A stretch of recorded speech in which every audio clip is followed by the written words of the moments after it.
નમસ્કાર દોસ્તો, જય હિન્દ, જય ભારત. દોસ્તો, જમ્મુ કાશ્મીરમાં પહેલગામમાં જે આતંકવાદી હુમલો થયો છે એના વિશે તમે બધાને ખબર જ હશે. ન્યૂઝમાં અને ટીવીમાં તમે બધી જગ્યાએ અલગ અલગ તરીકેની ન્યૂઝ તમે સાંભળી હશે. એમાં આતંકવાદીઓ દ્વારા 28 થી વધુ સિવિલિયનો જે ફરવા માટે ગયેલા હતા એમને મોતને ઘાટ ઉતારી દેવામાં આવ્યા છે અને 20 થી વધુ સિવિલિયનો એમાં અત્યારે ઘાયલ કન્ડિશનમાં છે. જમ્મુ કાશ્મીરમાં જે પુલવામા અટેક થયો હતો એના પછી આ સૌથી મોટો અટેક આ છે.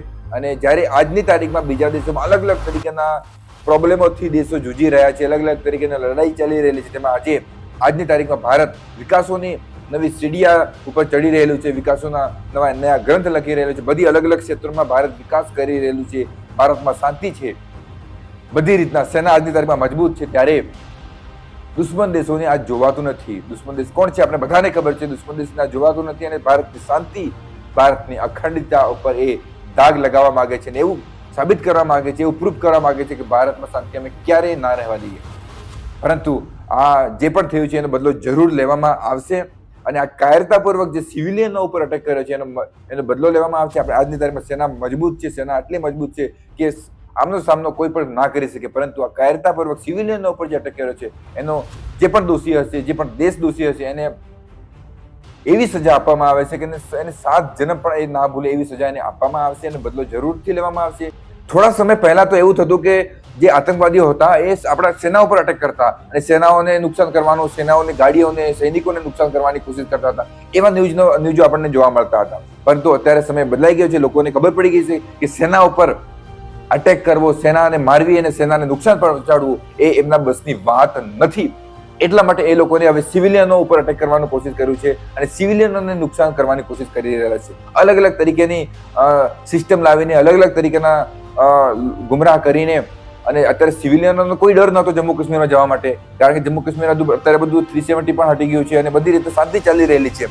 એટલે બધા ત્યાં જાય છે અને ફરી છે અને મોજ મસ્તી કરે છે અને એ લોકોને ખબર પડી કે એવો ઇલાકો એ લોકોને નક્કી કર્યો કે જેમાં ફોજ પણ પહોંચી ના શકે અને જેમાં વધુ સિવિલિયનો આપતા હોય અને શાંતિથી, આરામથી 10 મિનિટમાં ફાયરિંગ કરીને અને બધા જે કરવું હતું એ કરીને ભાગી ગયા હતા. આ જે કાયરતાપૂર્વક જે કાર્ય કર્યું છે એના જે ગુનેગાર હશે એને તો કડી સજા આપવામાં આવશે અને એને મળશે જ. પરંતુ આપણે આ કામ તો સૈનિકો કરશે, આ કામ તો સેના કરશે અને સરકારને જે કરવું હોય તે કરશે. આપણે હાથમાં શું છે? એક વાત તમને કહેવા માંગુ છું કે આપણે હાથમાં શું છે એના પર હું વાત કરવા માંગુ છું. કારણ કે ગમે તે વાત કરીને, ગમે તે વિડીયો બનાવીને ગમે તે વાત કરવી એ સોલ્યુશન નથી. આપણે હાથમાં શું છે અને શું કરી શકીએ એના પર હું વાત કરવા માંગુ છું.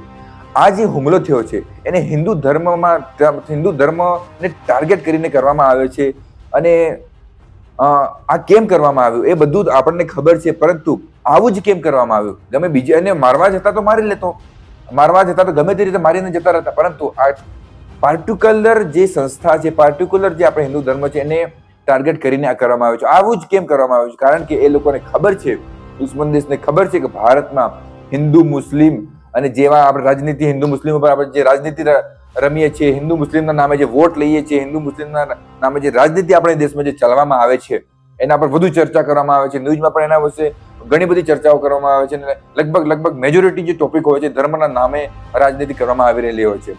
એટલે દુશ્મન દેશને ખબર છે કે આ જે રાજનીતિ આ લોકો જે કરી રહેલા છે તો ભારતને તોડવો હોય, ભારતને કમજોર કરવો હોય, ભારતમાં શાંતિની અખંડિતતાને ભંગ કરવો હોય તો આ લોકોને ગમે તે કરીને એને ધર્મના નામે, હિન્દુ અને મુસ્લિમના નામે આ લોકોને અંદર લડાવો અને એને લડાવતું તો જ આ દેશ તૂટશે.